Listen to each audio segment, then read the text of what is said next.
Good morning. I knew I was gonna have to move some big potted plants this morning here around the household. So been having problems with my knee and stuff, and even if I'm using a dolly, it seems to walk and stuff with weight. It causes me problems lately. So I just wanted to throw something together real quick until I get time to fashion the loader for the front of this machine. So far I have the dethatching rake, I have a pine needle rake I haven't shown, I have the grater blade that goes on the back, I have the spiker spreader for the front that is electric powered that goes in that receiver, and seems I'm thinking something else I'm missing.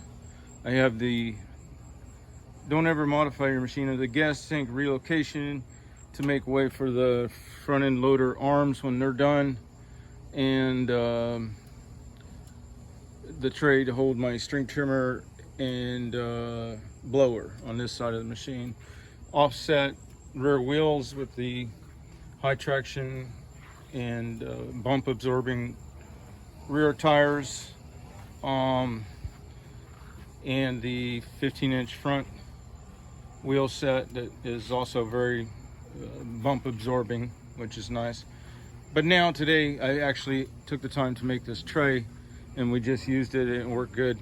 It was actually the fenders, the humps, I needed a flatter surface, so I changed that, and then I took some pieces of another Hustler. It was actually parts of the battery tray, and since I don't really use the stock battery trays anymore, I got plenty of metal like that. But it was nice that it was Z-shaped, so it gets so many different geometrical welding points that you don't really have to throw in that great of a weld, you know. So anyway, it works good. It just needs a little bit of a, see, one problem I don't have is the right bit to drill the holes for my receiver things, and they end up with a lot of slop. So I'm gonna have to make some wedges to make them sit more firmly.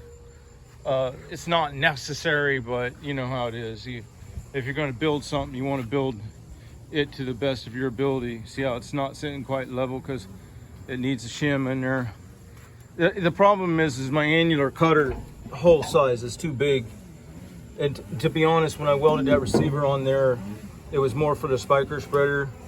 So I think there's a little bit off on the pinhole on it, but I can take it up with a shim, and probably the same type of shims they use for anti-vibration on truck hitches, and I'll be good to go. So that tray works great. Big potted plants, no problem.